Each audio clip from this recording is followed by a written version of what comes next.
Estoy triste. Estoy extremadamente triste. Antes de comenzar la clase del día de hoy, debo decirles que yo la hice. Hice esta clase. Me tocó estar en el colegio tempranísimo en la mañana. Y la verdad las cosas es que grabé la clase ya. Grabé la clase en el colegio. Y no se guardó el audio. El micrófono no funcionó y lamentablemente no se grabó la clase. Salía mi voz muda y los 45 minutos fueron perdidos. Desde ahora el set. Comenzamos esta clase.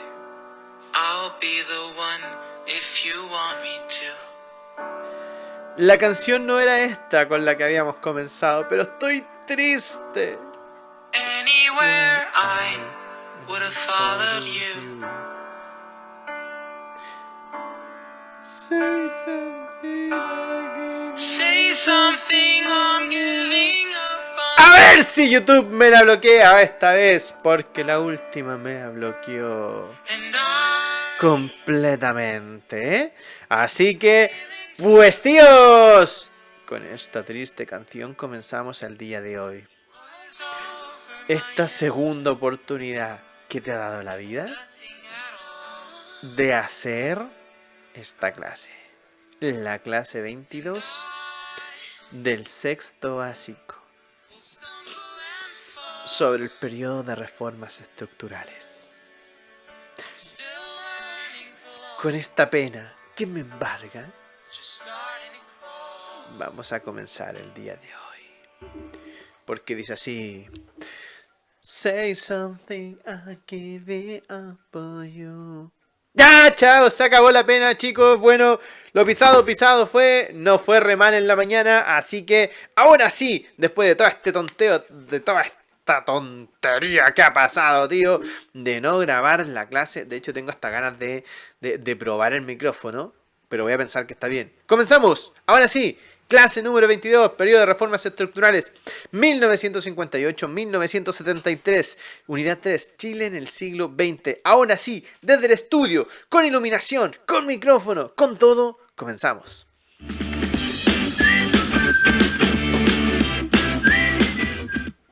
Pues sí, con las interrupciones de Cevita también. Bueno, chicos, ya les estaba contando, esta clase la había grabado porque dije, hoy será un récord, la voy a subir a la hora que corresponde, 11:30 de la mañana, estábamos listos a las 10:55, la clase lista, comenzar simplemente a subirla, y yo digo, a ver, probemos la clase cómo suena, y ¿con qué me encuentro? Me encuentro que la clase no se había grabado con sonido, entonces salgo yo así, hablando mucho y la verdad las cosas que no se grabó nada. Oh, pero sí, oye, bueno, hay cosas terribles. Yo voy a correr un poquito la cámara. Ahí está. No, ahí no está. Ahí me voy a correr yo mejor. Entonces hay cosas terribles, chicos, y finalmente que te pasen esto. Ahora es dentro de los cientos ya de chascarros que finalmente ocurren día a día cuando hacemos estas clases a distancia, día a día cuando vemos entonces que la educación se transformó en esto, es decir, de cómo finalmente hacemos esta interacción entre yo, profesor, con ustedes, estudiantes, a través entonces de esta pantalla. Ya estamos en noviembre, estamos hablando de, fíjense, clase 22, 23, 24, nos quedan 3 clases para terminar lo que es esta unidad de Chile en el siglo XX, y la verdad es que el día de hoy hemos avanzado muchísimo en todo este estudio que finalmente hemos hecho en la historia de Chile. Por esa misma razón entonces estamos en noviembre, hace meses que comenzamos a hablar entonces desde la casa, a hacer tus clases, hablamos del coronavirus, de cómo había que cuidarse, ya pasamos el invierno, en Pichilemu tenemos muy pocos casos activos, positivo, y por esa misma razón entonces siempre el cuidado es a finalmente mantener lo que es este cuidado personal que todos y cada uno de nosotros estamos teniendo. Sobre todo, chicos, ya ahora que se nos va a acercar el verano. Yo sé que hay mucha gente que quiere salir, de hecho Pichilemu el fin de semana está pero lleno de gente. Entonces, por esa misma razón, chicos, el mensaje siempre es a tener entonces estas medidas de autocuidado. Es decir, que ustedes son quienes se deben cuidar lo mejor posible. Y por esa misma razón entonces, chicos, cuídense. ¿Ok? Ahí está. Muy bien. Entonces vamos a comenzar con la clase número 22, periodo de reformas estructurales 1958-1973. Te voy a invitar a que ahí le pongas, chicos, por favor, su buen título, ¿ya? Y mientras tanto ustedes escriben el título, recuerden seguirme en las redes sociales @cerorecargado, en el logo Profe de Historia, en el canal de YouTube. Mi nombre es Álvaro Álvarez y a partir de este momento comenzamos. Objetivo, vamos a caracterizar el periodo histórico entre 1958 y 1973. Bien, eso es lo que vamos a hacer entonces el día de hoy. Como siempre te digo, este es un vídeo. Y como es un vídeo, entonces tú lo puedes poner pausa, lo puedes adelantar, lo puedes atrasar, puedes hacer como que lo viste, etcétera, etcétera, etcétera. Bien, lo importante entonces es que tú puedas ver después y hacer tus pruebas, ya, si estás viendo esto desde otro colegio, ir simplemente aprendiendo, interiorizándose. Y de hecho, bueno, insistir, ya lo dije hace un ratito, nos quedan 3 clases, me falta la clase 23, clase 24 y clase 25 y estamos entonces en la unidad 3. La unidad 4 en realidad es de geografía y ahí tienen que hacer un estudio de la región, entonces son más bien como indicaciones solamente, no vamos a hacer un estudio región por región porque finalmente en general la habilidad que uno busca ahí en la presentación, o sea que sean capaces ustedes de hacer investigación de regiones, ¿ya? Vamos a hacer una clase lo más probable o dos con respecto a las regiones de Chile, pero nada más que eso, ¿bien? En quinto básico hay muchas clases sobre zonas geográficas. ¿Ya? Ahí pueden entonces ver las clases de quinto básico. Si están viendo desde YouTube, se las voy a dejar aquí arribita. ¿Ya? Ahí arribita entonces las clases del quinto básico de zonas geográficas que les pueden servir mucho para entender un poco la geografía de Chile. ¿Bien?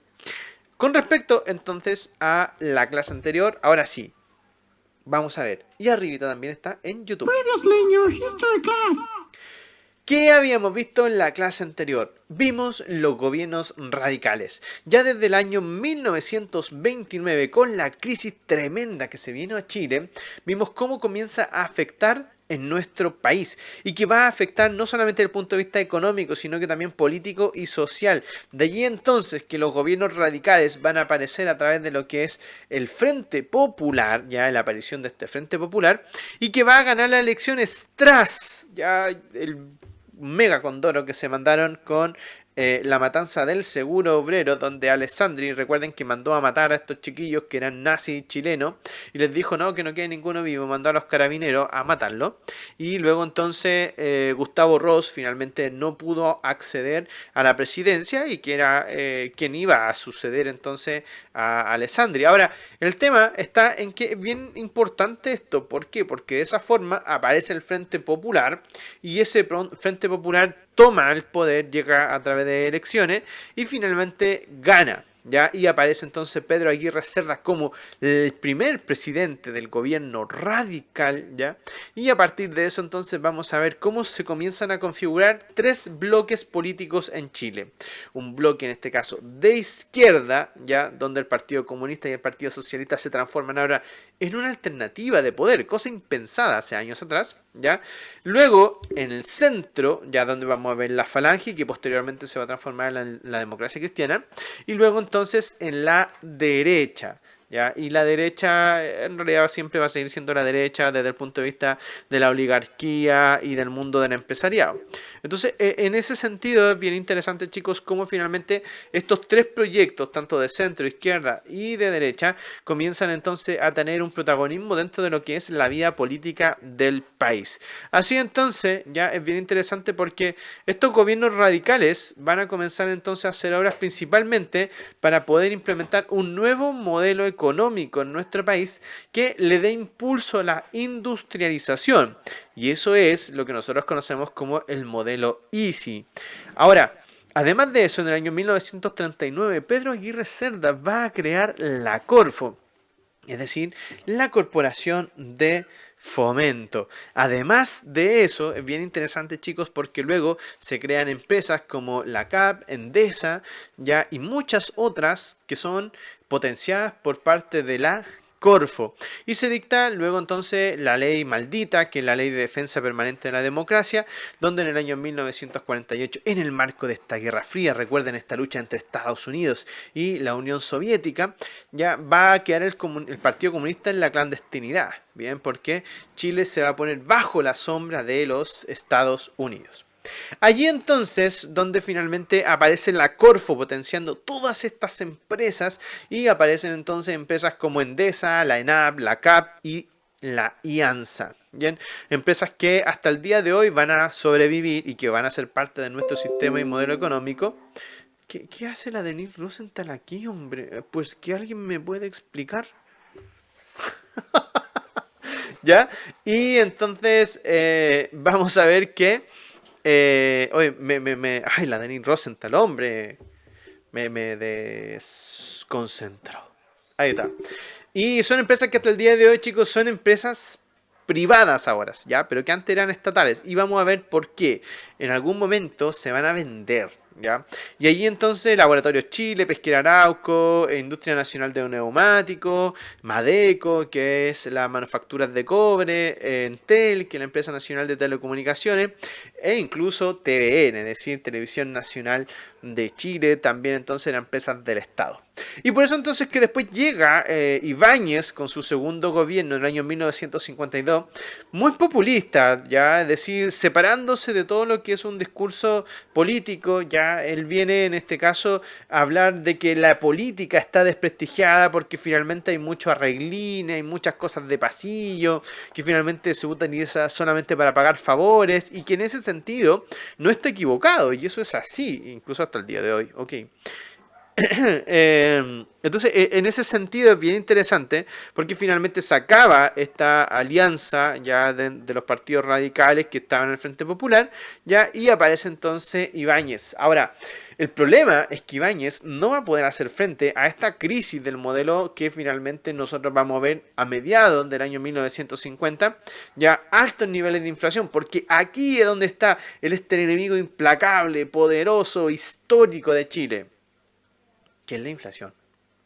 Es decir, es la inflación el problema o el mayor de los problemas que siempre ha tenido Chile. ¿Y qué es la inflación? Finalmente es este desequilibrio entre la oferta, es decir, lo que yo vendo, y la demanda, lo que puedo comprar.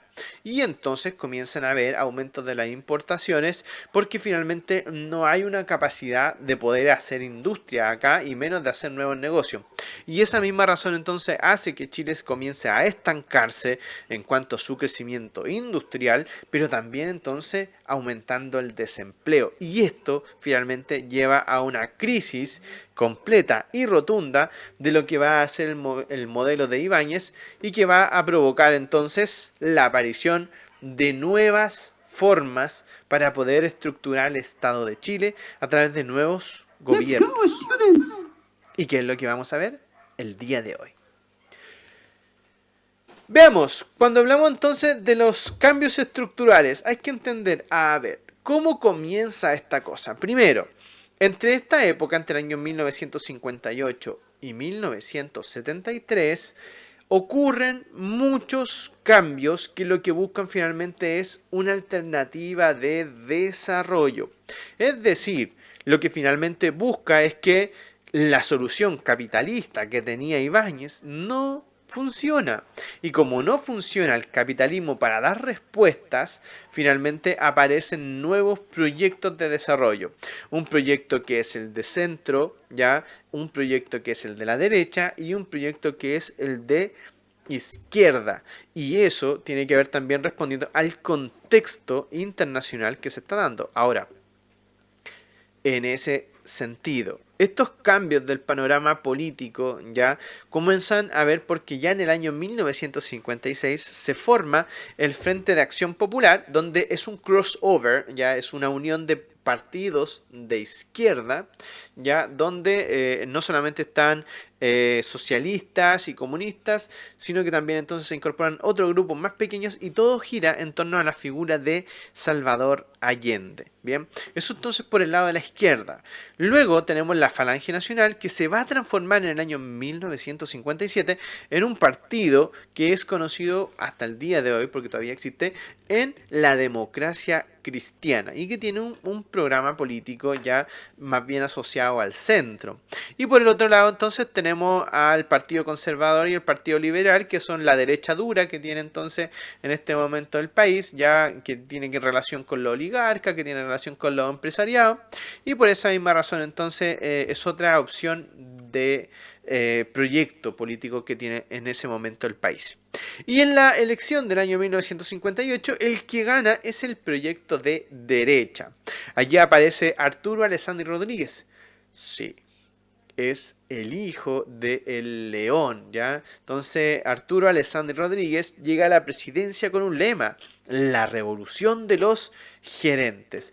¿Qué quiere decir eso? Quiere decir entonces que hay un giro a un capitalismo extremo, ¿ya? A lo que va a hacer entonces su gobierno, es decir, un corte tremendamente liberal, ¿ya? Con muy pocas restricciones, con muy poco impuesto, ya poniendo un gran énfasis en todo lo que va a ser el comercio exterior, ya sobre todo en el área exportadora, ya, y con mucha iniciativa privada, es decir, dándole muchas facilidades para que la gente que pueda vender en el extranjero vaya y lo haga, para ir generando entonces estas divisas para el país, que en realidad son la plata que llega a Chile desde el extranjero. Ahora, esto es bien interesante porque ellos dicen que el Estado sigue y debe mantener entonces esta labor productiva, pero también debe apoyar a los privados. Bien, ahora es bien interesante, porque finalmente el que se come a este modelo sigue siendo la inflación. Es decir, Chile no es capaz ya de poder controlar este equilibrio entre oferta y demanda. Y por esa misma razón, chicos, vamos a ver que comienza a fracasar el gobierno de Alessandri. Ahora, una de las obras que sí hizo Alessandri fue que inició la reforma agraria en el año 1962. A ver, la reforma agraria era una política parte de Estados Unidos que había creado entonces esta Alianza por el Progreso, donde Estados Unidos daba líneas y directrices para que otros siguieran el ejemplo. Y entre de eso dijo que había que sacarle tierras a los que más tenían, ¿ya? Y repartírsela entonces a la gente más pobre. Ahora, ¿qué hace entonces Alessandri? Hace una reforma agraria, pero que se va a llamar reforma agraria de los maceteros. ¿Por qué razón? Porque es tan poquita la tierra que él reparte y que finalmente le quita más bien como a la iglesia católica, le quita unos previos y los reparte a campesinos. Nada más que eso. ¿Y qué es lo importante? Que Alessandri crea la Corporación de la Reforma Agraria, que es la CORA. ¿Ya? ¿Y por qué razón? Porque después, posteriormente, la reforma agraria ya está en el ambiente puesto, en el ambiente político.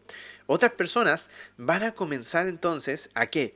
Van a comenzar a pensar que la reforma agraria sí es una alternativa para la gente del campo que tiene o que no tiene, en este caso, tierras, ¿ya? Y que tiene muy pocos recursos. Y por esa misma razón después se crea el Instituto de Desarrollo Agropecuario, que es el INDAP, porque no solamente bastaba con darles tierra a los campesinos, sino que también hay que enseñarles a cómo sacarle el máximo provecho a esas tierras.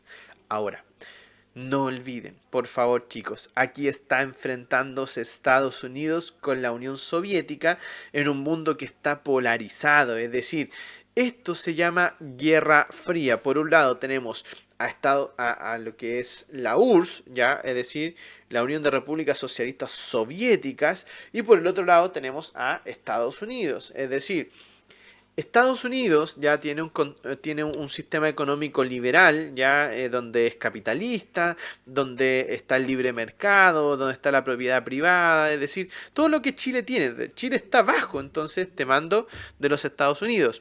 Y la URSS es de un corte comunista, ya asociado también al socialismo, donde el Estado y los trabajadores tienen un rol muy importante. Ahora, ¿cuál es el punto?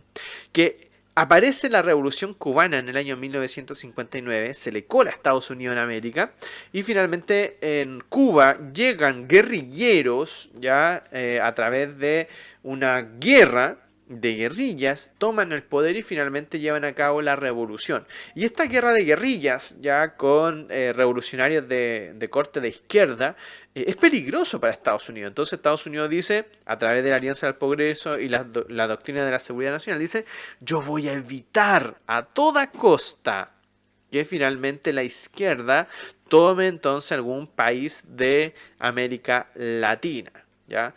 Y esto quiero que lo recuerden muy bien, porque en algún momento Estados Unidos comienza a intervenir. Y la primera intervención que hace es en la elección de Eduardo Frei Montalva. Eduardo Frei Montalva es un representante de la democracia cristiana, es decir, del proyecto de centro. Ya vimos un proyecto de derecha, ya con Arturo Alessandri, y vimos que fracasó.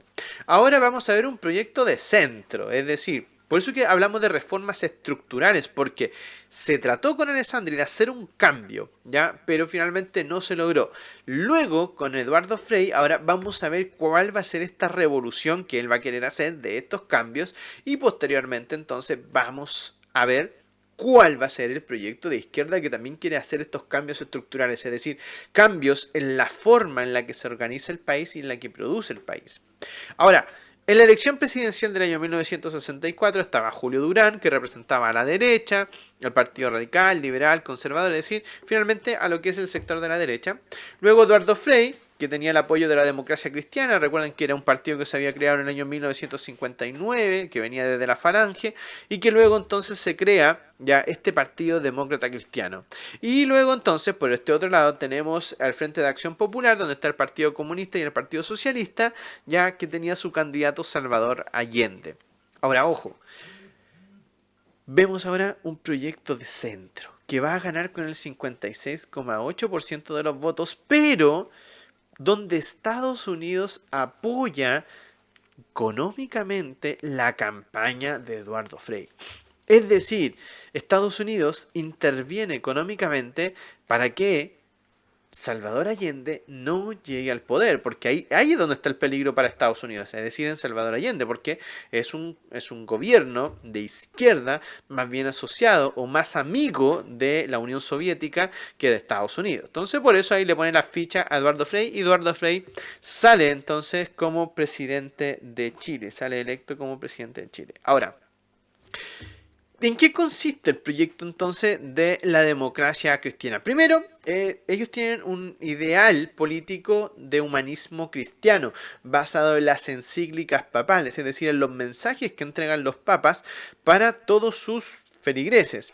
En ese sentido, entonces, él busca reformas sociales, ya económicas, pero siempre basadas en la libertad, es decir, no impuestas.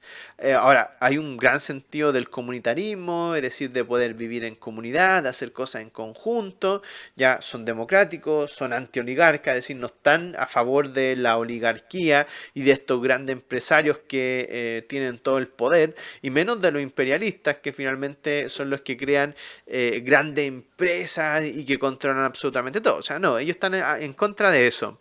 Ahora, también creen en que el gobierno tiene que ser nacional, popular y democrático. Y esto es lo que ellos llaman finalmente revolución en libertad. Ahora, ¿en qué consiste estos pilares ya de esta revolución en libertad? Lo primero es que recuerden que Arturo Alessandri, ya Rodríguez, que era el presidente anterior, había hecho una reforma agraria de macetero, es decir, muy poca gente había tocado tierra y le quitó solamente tierra a los latifundistas de la iglesia. Perfecto. Ahora Eduardo Frei busca consolidar la reforma agraria, es decir, dice, ahora sí vamos a empezar a echarle mano a la gente que sí tiene muchísimas tierras y por esa misma razón entonces él activa la CORA, ¿ya?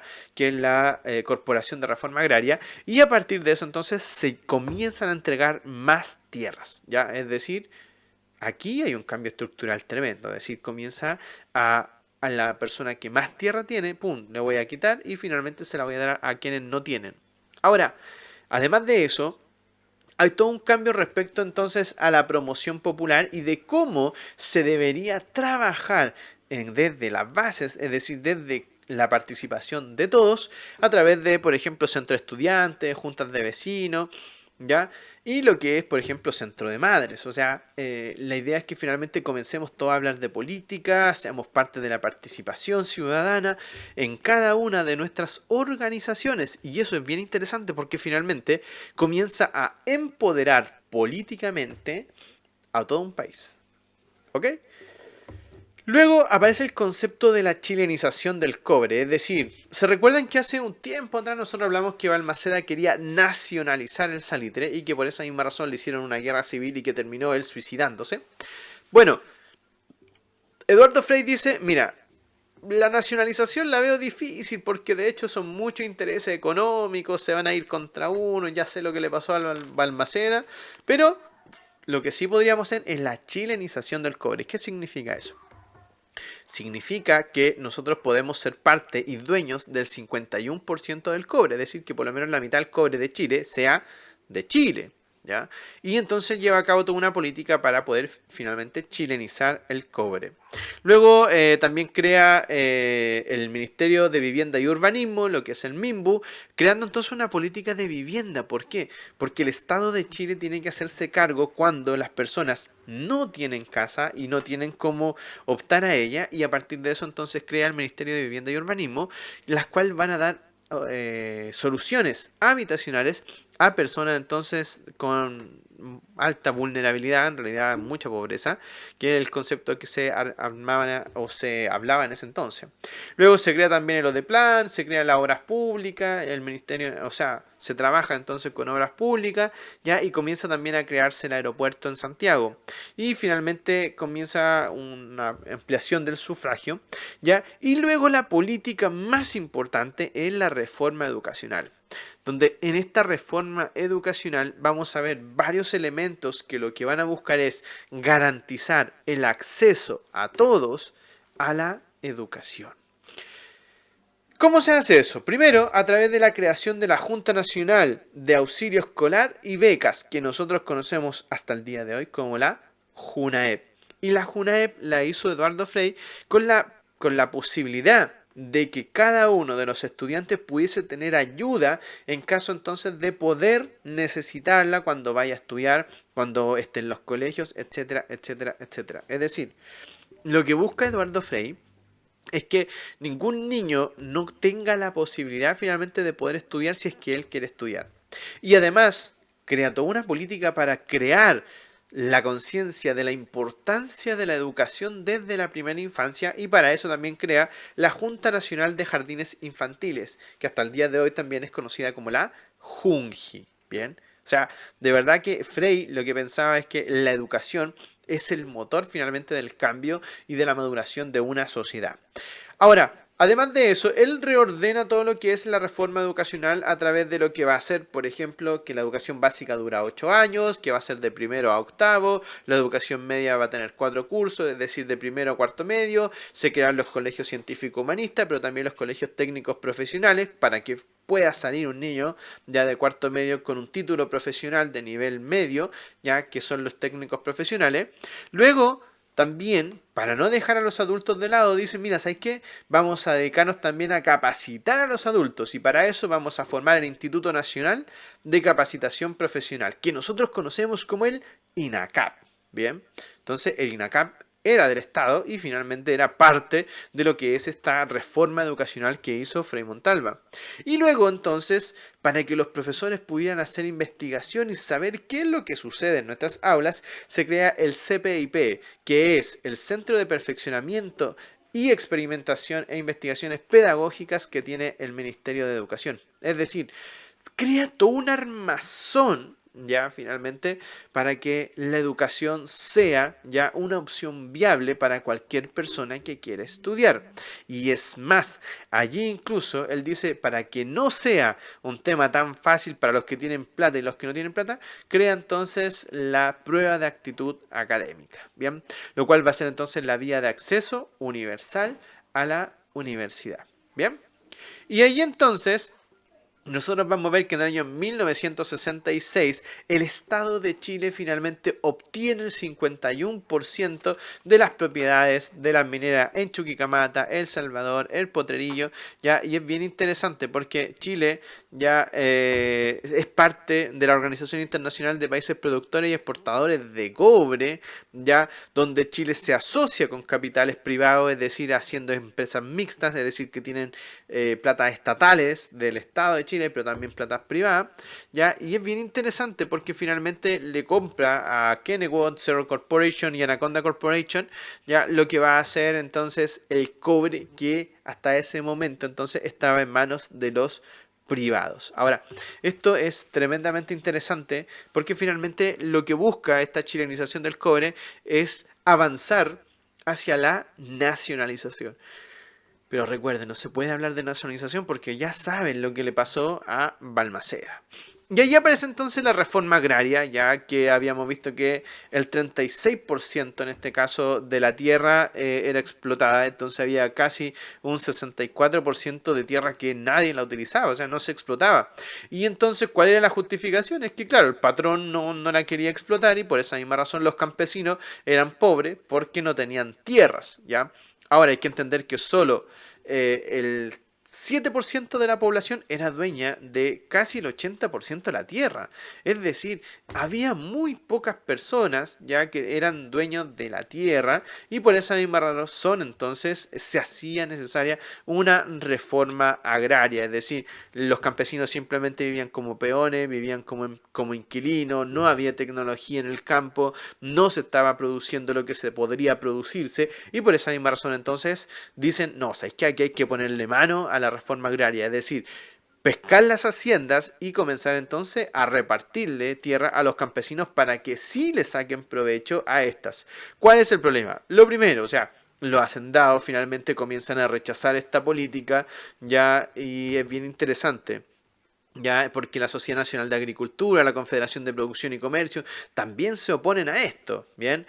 Ahora, como se oponen a esto ya y la gente no quiere avanzar, no quiere vencer entonces, no quiere vender entonces sus tierras, ya esto es muy lento, muy ineficiente, ya y a las personas que ya le daban tierra, finalmente el IVA, el INTAP los capacitaba un rato, pero tampoco avanzaba mucho, las tierras seguían cultivándose de la misma forma, sin tecnificado, muchas tierras quedaron ahí improductivas, entonces al final como que comienza a ser un fracaso esta cosa de la reforma agraria porque se da cuenta que el campesinado tampoco está preparado para tener tierra y sobre todo sacarle provecho o sacarle el provecho que finalmente debería tener. Donde es más, a través de la Cora se le van a regalar, por ejemplo, tractores, ya maquinarias a los campesinos y que finalmente ellos no van a ocupar porque van a seguir usando la saón, la yegua, ya el caballo, porque finalmente no tienen esa costumbre, o sea, para ellos tenían la tradición de echar a correr yeguas para finalmente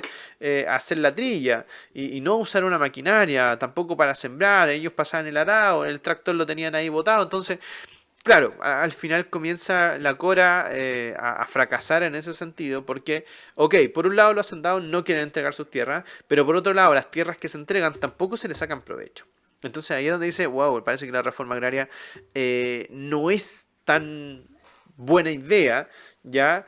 Pero viene un poco a reivindicar socialmente entonces el campesinado, que recuerden, y ya lo vimos en la clase anterior, que vivía al igual que en la colonia, o sea, para el campesino durante toda esta época no había cambiado mucho la sociedad, salvo que veía algunas cosas en los patrones, pero para ellos seguían viviendo en los mismos ranchos que vivieron sus abuelos y sus bisabuelos durante la colonia, entonces no era mucho el cambio.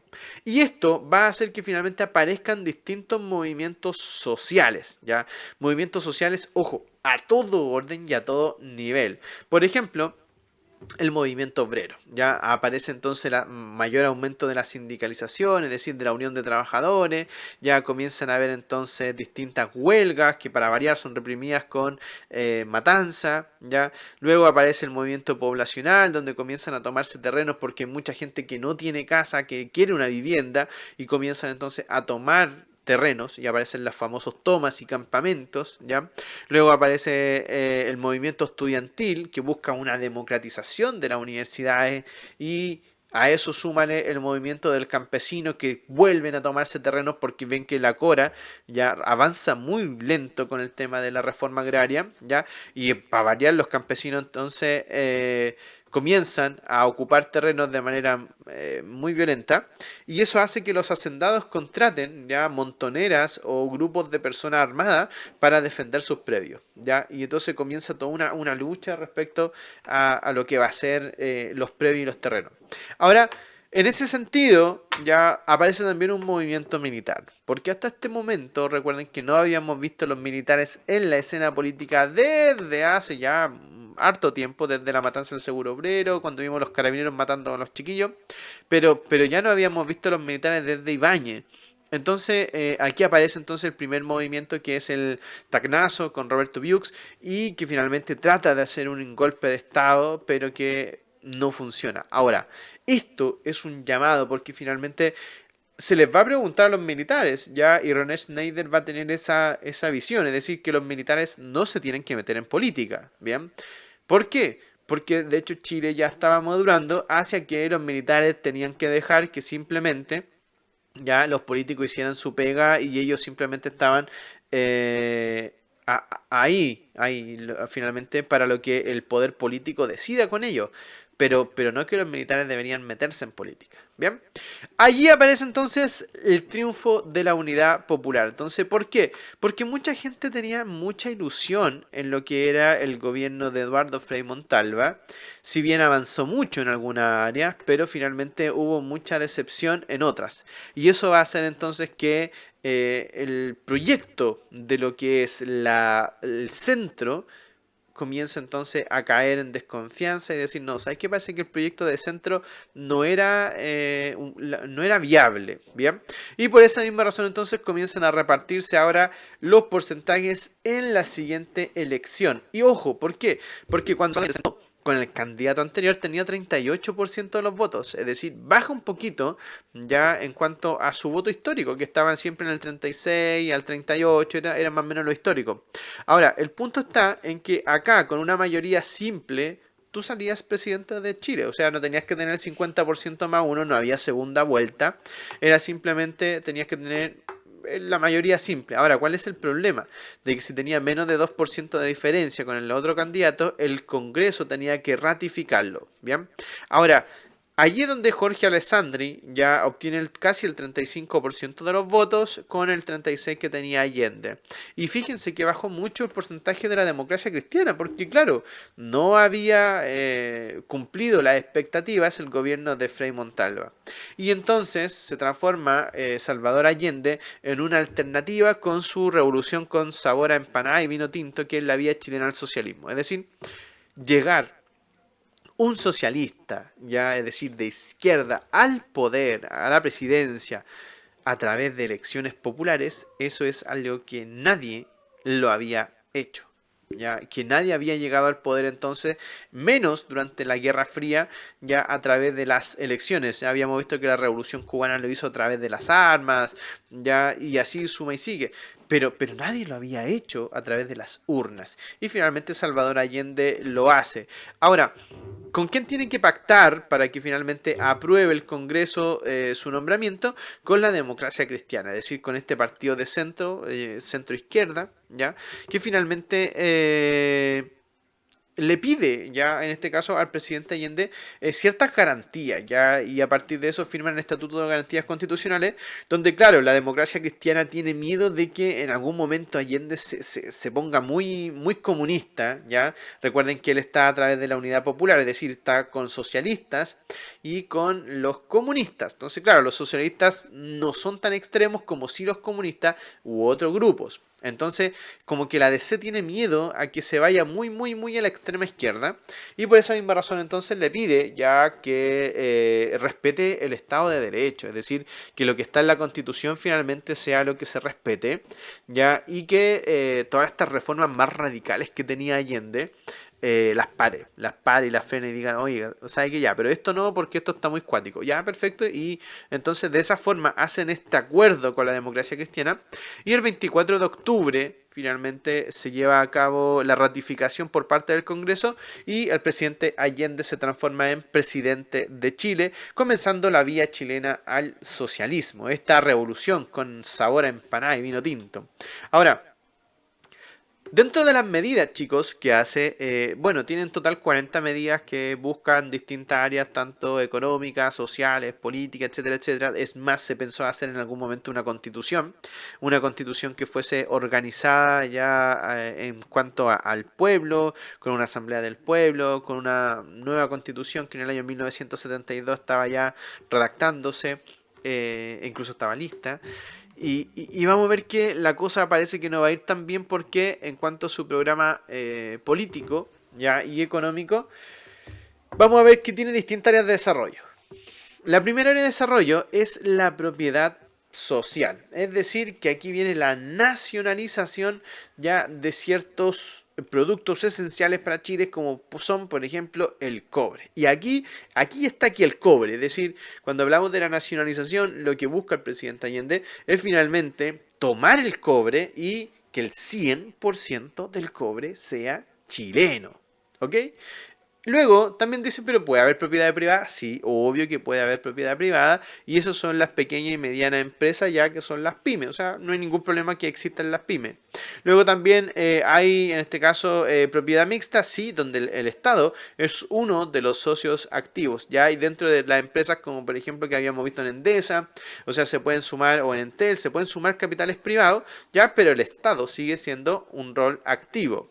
Luego, tiene que ver con la profundización de la reforma agraria. Es decir, ok, la reforma agraria que hizo Alessandri, la de los maceteros, que era casi un chiste, Frey, que avanzó muy lento, pero avanzó en darles tierra, ya, y en poder capacitar a los campesinos, pero ahora hay que avanzar con todo, ya hay que avanzar con todo, terminar con el latifundio, ya, y entregar esas tierras a los campesinos que las necesitan y que se pueden unir en cooperativas, ya, o mancomunales, ¿bien? Y de esa forma entonces poder trabajar la tierra y transformarla en un capital activo. Luego, el concepto de trabajadores. Para Allende, lo más importante de un país siempre fueron los trabajadores. Y los trabajadores ya son personas que representan sobre todo a sectores populares dentro de las ciudades, a cordones industriales. Y lo que debían hacer era garantizar el empleo total. Es decir, que todas las personas que quisieran trabajar tuvieran un empleo. Bien. Y para eso entonces había que comenzar a descentralizar el crecimiento económico y darle un gran impulso a lo que son las regiones. Y la verdad es que en el año 1971 lo logró. Y no sé qué. Sí, lo logró. 1971, de hecho, es conocido como el año de la fiesta, porque finalmente todo el mundo comenzó a tener muy buenos sueldos, comenzó a aumentar el gasto público, se fortaleció la clase obrera, los cordones industriales, ya, y a partir de eso entonces comienzan ya a expropiarse empresas, la estatización de distintos predios, ya, es decir, la reforma agraria se llevó a cabo, ya, y pese a que hubo enfrentamientos violentos, aún así se le repartió tierras, entonces a los campesinos se nacionaliza el cobre, donde finalmente el 100% del cobre se transforma ahora en chileno, además de las minas de carbón, de hierro y del salitre. Es decir, logró lo que en su momento Balmaceda también quiso hacer, ¿ya? Y que en el año 1971 esto funcionó. Y como funcionó, finalmente Chile comenzó a tener muchísima plata ya dentro de lo que van a ser sus propias arcas, ¿bien?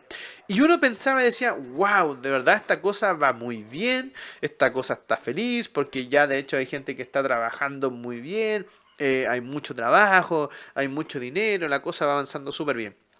Pero no contaban con un enemigo que estaba oculto y que era entonces los Estados Unidos. Recuerden que en este momento Chile está muy amigo con la Unión Soviética, es decir, con los comunistas. ¿Por qué? Porque recuerden que en el gobierno hay gente del Partido Comunista, ¿ya? Y los socialistas también son muy amigos de la Unión Soviética. Entonces Estados Unidos está enojado y entonces comienza a boicotear este gobierno, ya enviando recursos, entrenando a gente, haciendo atentados, ¿ya? Y eso es porque Estados Unidos lo que busca es finalmente desestabilizar económicamente el país y socialmente el país, porque ellos no quieren que haya un bloque comunista acá en América. ¿Y por qué? Porque si Chile se mantiene entonces socialista o con el presidente Allende, otros países al ver que les va bien, van a seguir el mismo ejemplo. ¿Ok? Entonces, por eso es bien interesante. Y hay muchas políticas de Allende que son muy buenas, como por ejemplo, incluso la entrega de leche a los niños chicos, ya los hospitales que se comienza a dar en esta época. ¿Ya? Debido a que Allende tiene una gran preocupación y ocupación por los chiquititos, o sea, todo el sistema de vacunas, el sistema de la leche, los controles sanos, vamos, aquí comienzan ya en este caso con el presidente Allende. Todo lo que es potenciar también la educación a través de la Escuela Unificada Nacional y también entonces la Universidad Técnica del Estado, ya que finalmente es bien interesante el fenómeno porque lo que busca es garantizar entonces profesionales para que puedan salir a trabajar. Bien, pero, y uno dice, aquí entonces algo ha pasado, porque de toda esta alegría, algo pasó que parece que ya no está yendo todo bien. Y es porque finalmente empieza a haber una crisis política, una crisis social y una crisis económica. Es decir, si en el año 1970-71 todavía ha sido feliz, ahora en el año 1972 hacia el 1973 comienza entonces a haber problemas económicos que van a gatillar una crisis política y una crisis social. Lo primero que vamos a ver es que comienzan a haber dificultades entonces en la agricultura, con las cadenas de abastecimiento y sobre todo entonces con las producciones. Bien, hay que entender que como están con el tema de la reforma agraria, ya hay mucha gente que no ha ido a producir, ya que sus previos no han producido, que han habido entonces tomas, etcétera, etcétera. Entonces la agricultura está pasando por un momento complejo, ya entendiendo que los grandes hacendados nunca entendieron finalmente la idea de todo esto. Luego aparece esta crisis económica ahora en los sectores nacionalizados y reformados, porque no hay un sistema de gestión que sea óptimo, ya, o que sea en este caso, ¿cómo decirlo? Que sea el que necesita en ese caso la empresa en este momento. ¿Por qué? Porque las personas que comienzan a tener los cargos en las empresas reformadas no tenían la costumbre, no sabían cómo gestionar una empresa. Entonces, si a mí me mandan a un cordón industrial y me dicen, ya, usted ahora encargado de la fábrica de zapatos, y yo no tengo idea cómo hacer zapatos, la verdad es que voy a dejarla embarrada, ¿ya? Entonces, eso es como que empieza a pasar un poco. Porque los dueños, ya, o en general la gente que era los dueños de industria y cosas así, ellos sabían manejar muy bien el negocio. Pero si después los sacan y ponen a otra persona que no tenía idea, que tampoco tiene estudio, aunque pueda que haya tenido muchas ganas, van a comenzar a haber problemas de gestión entonces en ese sentido. ¿Ya? Y si además de eso comenzamos a tener problemas de abastecimiento, por ejemplo, de repuestos, ya, o sea, de verdad que tanto la minería como los sectores industriales van a comenzar entonces a tener problemas. Ahora, ¿eso qué acarrea? Acarrea entonces que comienza a haber desabastecimiento y aparezca el mercado negro. ¿Y eso qué significa? El desabastecimiento significa que no hay cosas para comprar. Es decir, tú vas a un supermercado, que no habían, pero tú vas en este caso a un mercado o vas entonces a un negocio a comprar harina, a comprar sal, azúcar y no había. Entonces uno dice, pero ¿y dónde estaban las cosas? O sea, aquí hay varias... primero, se produce menos, ya eso es una de las cosas muy importantes, se produce menos. Pero segundo, también Estados Unidos compra esos productos ya para que no lleguen a los negocios. Entonces le dice a los camioneros, oye, ¿sabes qué? ¿Cuánto ya? Aquí está, toma, aquí están tus dólares, pero no vayas a buscarlo. Entonces ya la producción del viejito de harina dice, no, ahí están sus dólares, tome, aquí no los venda, así ya está pagado. Entonces al final, claro, hay un boicot por parte de Estados Unidos que interviene en la economía y eso hace que finalmente el desabastecimiento logre ya crear entonces lo que ustedes ven en la fotografía, o sea, inmensas colas ya que se dan a lo largo de todo el país, no solamente en Santiago, sino que a lo largo de todo el país, ya para poder obtener ciertos suministros básicos, como por ejemplo la harina, ya el aceite, el azúcar, ya, y cosas que son de primera necesidad, ¿bien? Y ahí entonces se crea la Junta de Abastecimiento y Precios, que es la JAP, donde incluso les dan una libreta, y esto ustedes se los pueden preguntar a los abuelitos, los papás de hecho son muy chicos y lo más probable es que los papás a lo mejor le hayan escuchado esto, o si hay algún papá que sea muy, que sea un abuelito, un papá, se recuerde de eso, de que tenían que ir con una libreta, hacer cola temprano para poder obtener algo, ¿ya? Ahora, eso es porque, claro, hay un desabastecimiento y prolifera el mercado negro. ¿Y eso qué significa? Que en el mercado negro yo compro lo que necesito, pero a precio muy alto. Ahora, ¿quiénes son los que van a poder comprar? Claramente que la gente que tiene plata. Ya los que tienen plata van a poder comprar entonces en el mercado negro a altos precios, porque ellos van a seguir siendo ricos. Ya eso no es que, uy, el país se hizo pobre. No, no, ellos van a seguir siendo ricos. Entonces, y eso va a crear entonces una crisis política y social que nosotros la vamos a ver en distintas marchas. O sea, habían marchas todos los días a favor de la UP, a favor de la Unidad Popular, o a favor entonces de, en este caso, o en contra de la UP.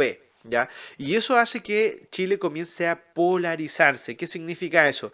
Por un lado van a aparecer los momios, que son los de derecha, que están contra todo este movimiento, y por otro lado entonces los upelientos, ¿ya? Que son los de la UP, que están a favor de el presidente Allende y de todo su gobierno. Esto es bien interesante, porque ¿cómo los presidentes miden su apoyo? Por ejemplo, ya con las elecciones municipales del año 1971, o sea, la UP sacó el 50% de los votos, ¿ya? Y luego entonces las parlamentarias en el 73, casi el 45% de los votos. Entonces uno dice, a ver, pero si la verdad estuviese tan malo esto, ¿por qué todavía sigue teniendo un respaldo en las urnas el presidente Allende? Y eso es bien interesante, porque al final, claro, uno ve algunos elementos económicos que son los que están malos, pero el apoyo ciudadano se mantenía en la gran mayoría de la población.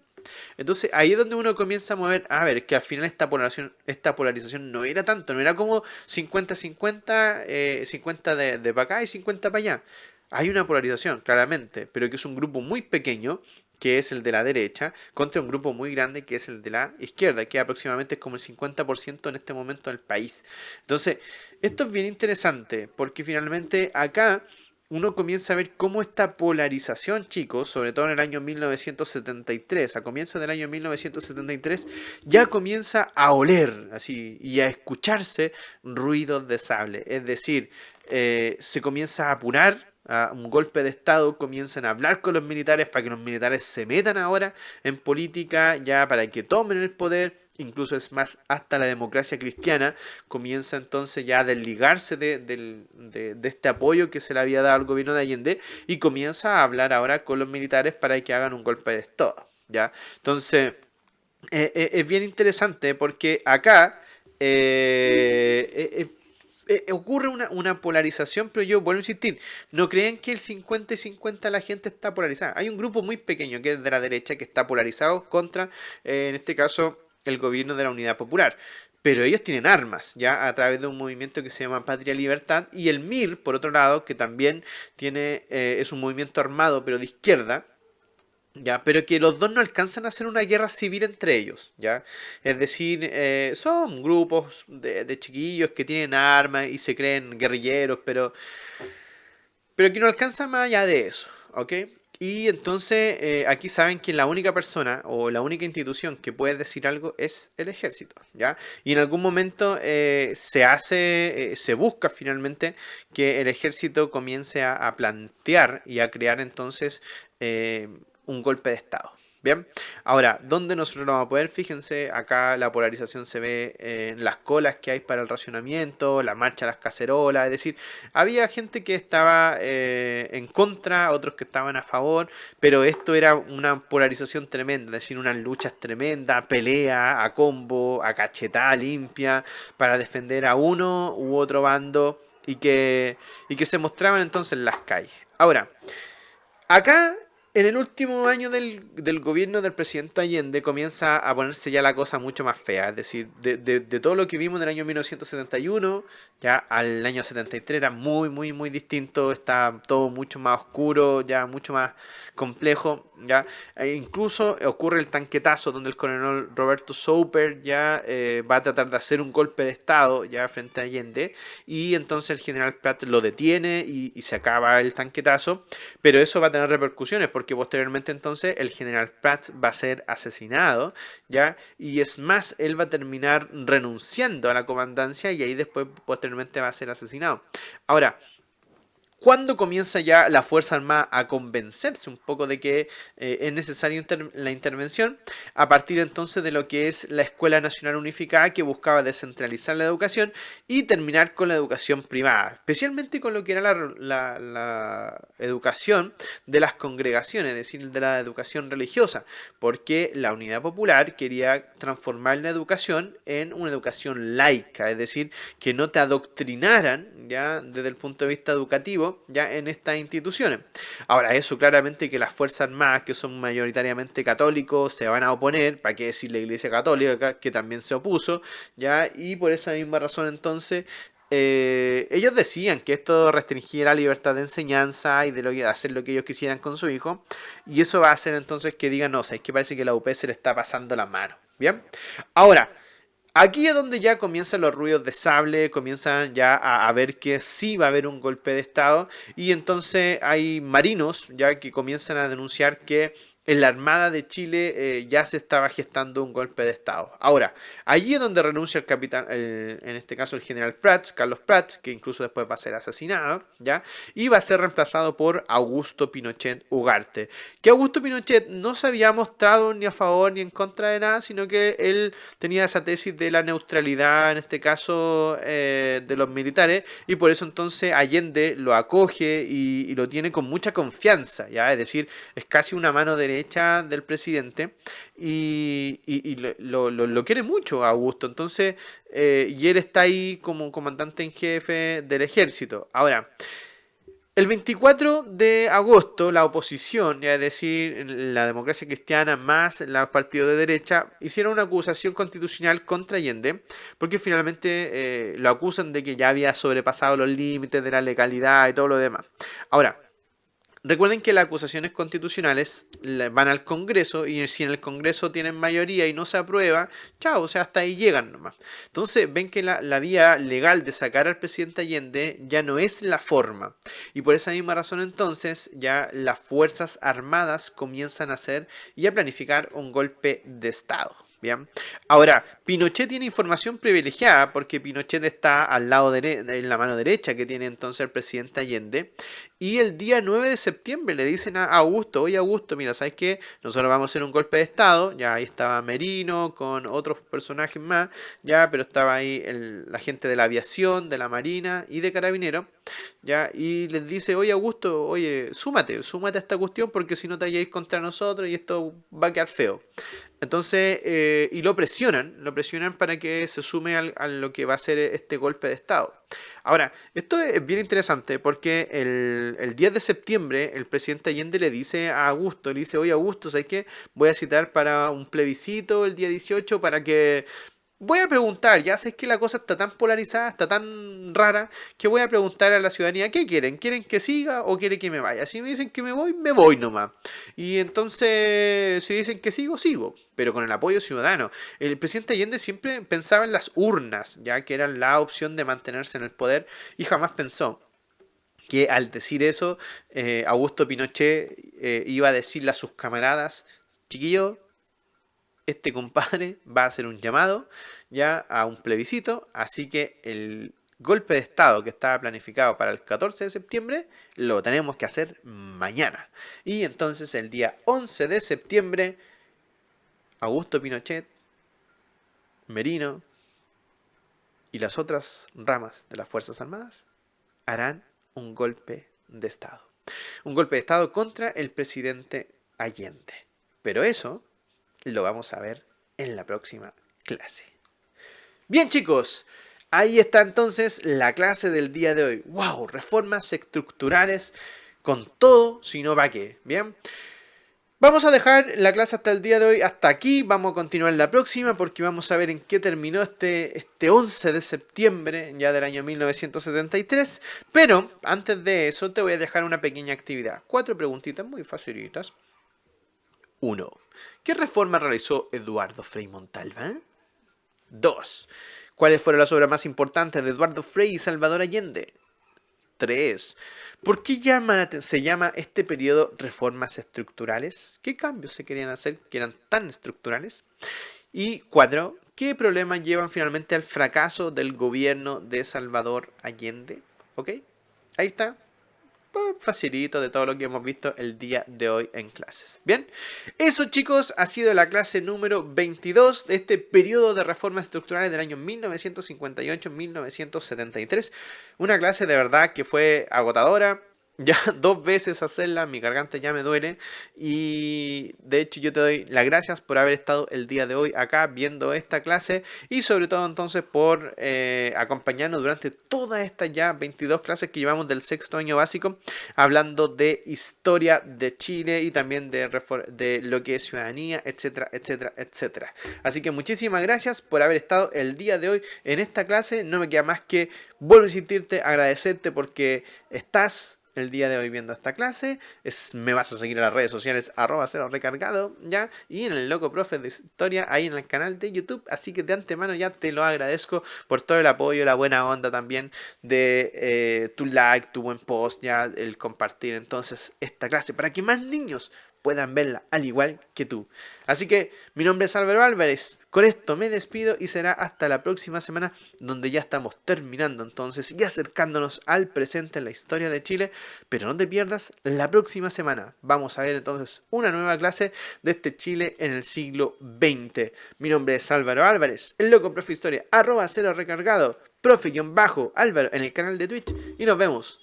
Hasta la próxima niños. Y como siempre digo, hasta la vista, babies.